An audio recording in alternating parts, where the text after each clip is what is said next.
Hey, welcome back to Jovic Garage. We're here in the yard with the Squarebodies. Owen's back. I'm back. This video is going to get way more views because Owen's back. That's my hope anyway. So, we're just going to shoot a little bit of footage today. I don't know whether this is going to stitch together as a, hey, look, we're setting out to accomplish something and we accomplished it video or not. But what we're doing is seeing what it'll take to take one of these old rusty fenders off, and that involves removing a lot of bolts, and there's a couple of them that are hard to get to. So right now Owen is in engineer mode trying to figure out how to get to a couple of bolts that we're going to try to move. I'll check back with you in a second. So just an FYI, here's why we thought it might be fun to try to replace this fender. And you know, keep in mind, we're here in the Midwest. For those of you that are not in the Midwest, this might look like horrifically bad to you. And it is horrifically bad. But this is very, very normal for a 70s era truck, or even a newer truck that has been used in the 1980s and not washed every single day of its life. That's just what road salt does here in the Midwest. And this truck's pretty bad. It's got rot all over the body. It's not so bad underneath. The truck itself, frame-wise and everything, is fairly solid. But this fender and the other side fender as well are absolute garbage. So we got a hold of a couple of NOS replacement fenders. They're from the 80s. They're supposedly pretty good quality parts. Gonna try putting one of them on and just kind of see what that takes.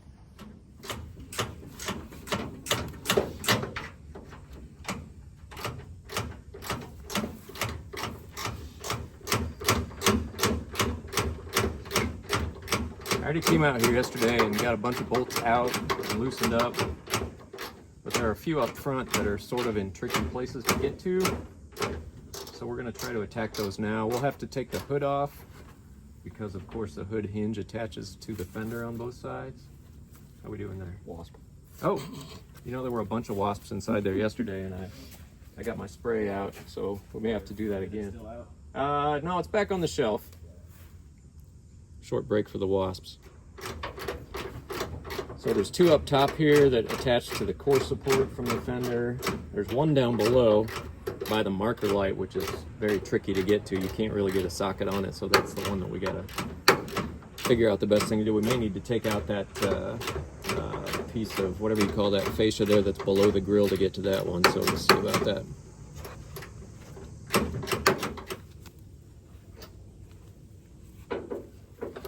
While Owen continues to work on that, I'm going to do something that you should always do if you're going to take the hood off a vehicle, which is to take a marker and mark around where the bolts are on your hinges, so that way you'll have an easier time adjusting it when it goes back on, assuming that's adjusted well in the first place. So let's just do that real quick here.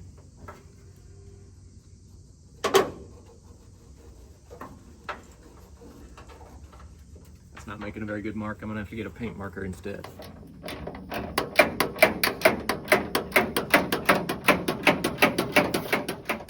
Here's what I was talking about with the hinges. When you take the hood off of the hinges, just put a paint marker around there so then you'll know approximately where to put it back and it won't require as much adjustment.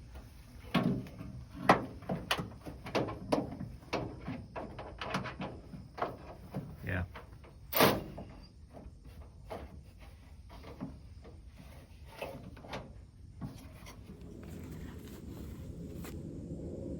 Nice. Out. Okay, so what, that leaves this one then? Got this up, yep. I have an idea real quick before we Okay. that. Alright, I'm going to show this real quick here. We have the short quarter that'll go on it, and I'm going to try to shove one of these wobblies. It's recording and it won't stop. One of these sort of wobblies. I should be able to get a ratchet on that. Okay, so this is the one that's hard to get to. It's down inside here to the left of where the marker light would normally be, and there's just not enough room to get a regular socket in there because it's a very short space. So Owen's going to give it a shot with this little thing he's got that's an extension that's not quite a wobble socket, but it gives you just a little bit of motion. So let's see how that works. It's kind of cool. I've not tried one of these myself.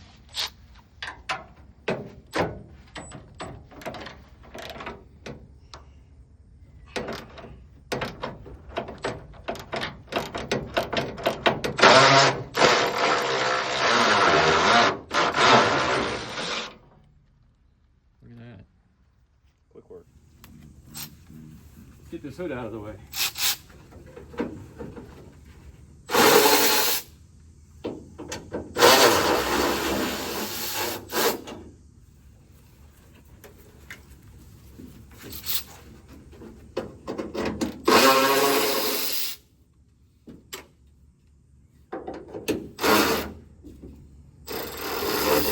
Got it? Oh, we're attached to the wiper fluid. wiper motor there. I didn't think of that.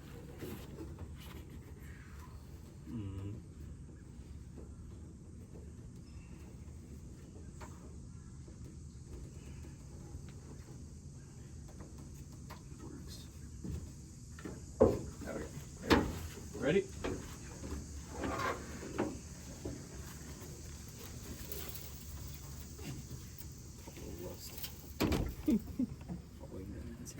Beautiful. Okay, the hood's off. Now we got basically 4 bolts that attach the front of the fender to the door support. And then we should be just about ready to pull this thing off. Discovering where the remaining hardware is. There's one at the back trailing edge of the fender under there. There's a bolt that has to come out. Can you get to it? Yeah, I think it's nice 16s. Okay. Yeah, I don't know if this is factory or not. Well, fender's removed. There's the new fender. Now it's time to see how this works in reverse, I guess, once we clean this up just a little bit. And clean things up a bit before reassembly.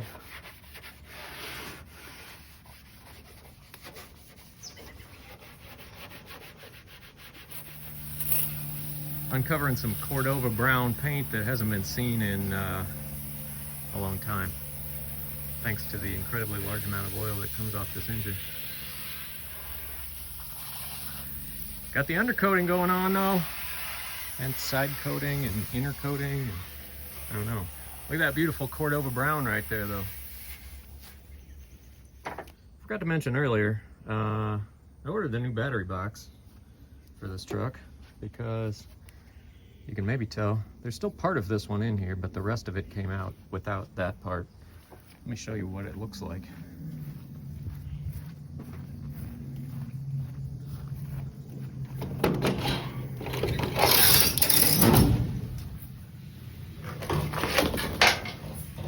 Yeah, that's what was holding the battery in this truck. So we're gonna replace that. That won't come till tomorrow though.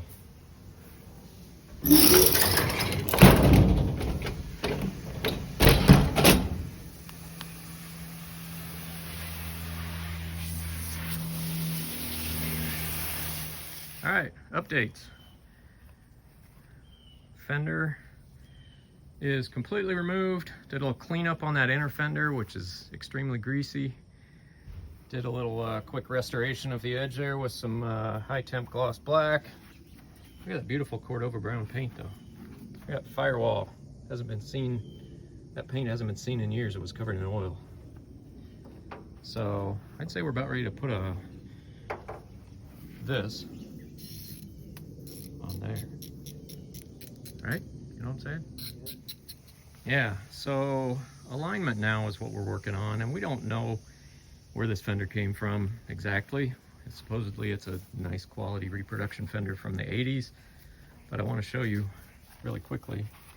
Right now we got a spot back here where the door is contacting the fender when it closes all the way. Although actually that helped a little bit.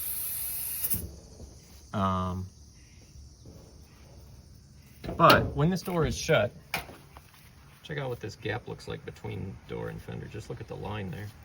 It's kind of all over the place. And part of that is getting this aligned correctly with shims and all that, which we're trying to do. But also if you just look at the shape, they just would not ever line up perfectly. The shape of the edge of the door is different from the shape of the edge of the fender. Which, you know, that's fine. This is not a concourse level restoration or anything here. We just need to get it to a point where it's not actually making contact right there when the door opens and closes on that corner right there. That would be the trick. So let's keep working at it.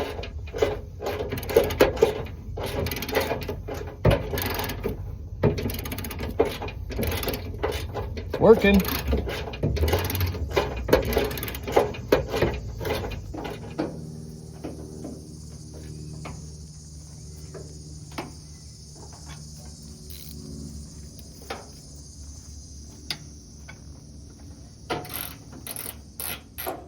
Took a little lunch break there. We're gonna get back to it and get this finished up.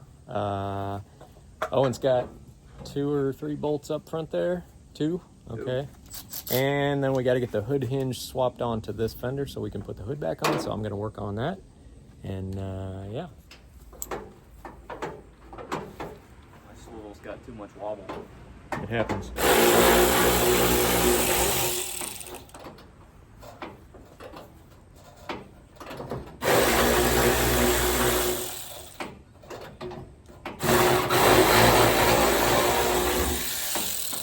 Hood hinge.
A little music to accompany our work there. Final bolt that we're actually putting back. Well, yeah, let's clarify. This is the hardest one to get to. So we have the magic swivel reducer whatever combo on the wrench there. So while Owen's doing that, let me just review here. To do this job, to replace a fender on this truck, obviously you take the hood off first. You're gonna need to do that because you're gonna have to get the hinges onto the new fender. Then you got a couple of bolts up here. You gotta remove the headlight bezel, the marker light. These are the tricky ones. There's one to the side right there. There's 2 to the side up top there on the core support. Then you got down here, we got Supposed to be 4. This one's 4. We right almost there. have 4. 1, 2, 3, 4, and then you got one right here to the core support. Yep. And we have all the bolts that go to the inner fender, which have clips. So when you take off your old fender, you're going to want to remove those clips to back the bolts. Then we, of course, have the hood hinge there. Then there's 1 9/16 on the top there. There is 1 9/16 way down on the bottom underneath that fender. And then there's one inside here. When you open the door, you can see that right there. That's basically it. Now we got to put the marker light back in, so you have to actually remove that metal fitting that's got the bulb in it. There's 2 tiny little screws there that are what, 9/32? Yes. So that had to come out first in order to have access to that pesky little bolt there. So now that's going back in.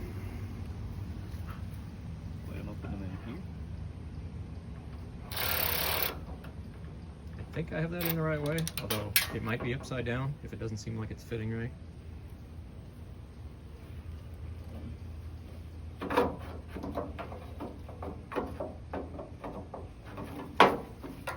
better the other way.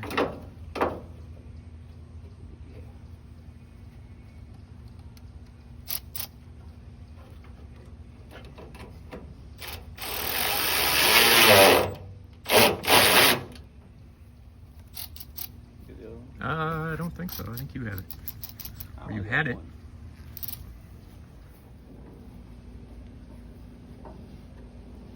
No. Okay.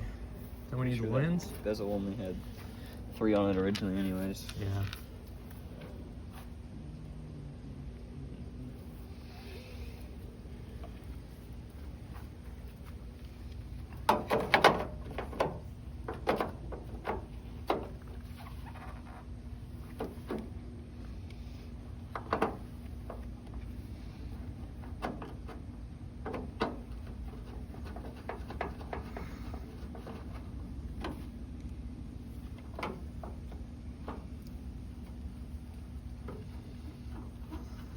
Beautiful. Here's the two most important things you need when you're working in your backyard. The point of reference really shouldn't be what GM did from the factory. Yeah, here's a great example. I was sitting here looking at the top edge of this fender and thinking, boy, that gap looks funny. The top edge of this aftermarket fender is not very well made. And then I walked around the truck to where there's still an OEM fender on the other side. Yeah, so, I mean, I guess that's acceptable. Thanks, GM. You'll want to make sure you grab these backing clips off of your old fender to screw the headlight bezel into as well.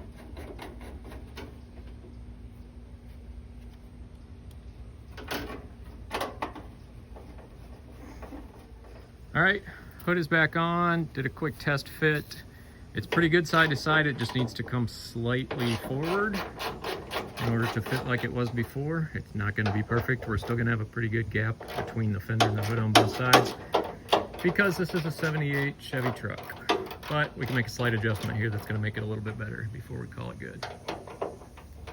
All right, made a couple hood hinge adjustments. It fits a little bit better now. It fits as well as a truck this old in this condition could ever hope for, I would say. So, do the magic square body slam. And there we go. You can see there's a pretty big gap between fender and hood, but there's also a pretty big gap between fender and hood over here where we have not replaced anything. That's all factory, so it kind of looks like it came from GM. Made some adjustments up front. It was a little bit too far back before. It's definitely better now. But I mean, look at that lack of rust. Look at that nice, clean, rot-free fender on this truck. And we've got another one for the other side. So this was just kind of an experiment today to see how these aftermarket fenders that have been sitting around for decades would fit. Not bad, honestly, all things considered. A couple of fasteners didn't go back in, but that's because stuff is rusted out on this truck. So, honestly, not bad. Check it out. One step closer to being a mint square body. Not that it wasn't very mint before.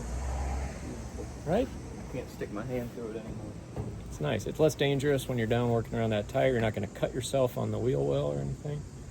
It's not bad. I mean, it's not a perfect fit, don't get me wrong. Nor are we expert body panel guys here. But not bad for a couple hours work on a sunny Sunday afternoon. So, Take it. yeah. Thanks for dropping by the garage, which is actually the yard. And thanks again to Owen for this help. Owen needs to be on more videos, so Back sometime to do another one. there you go. We'll do the other one next time. All right, see ya.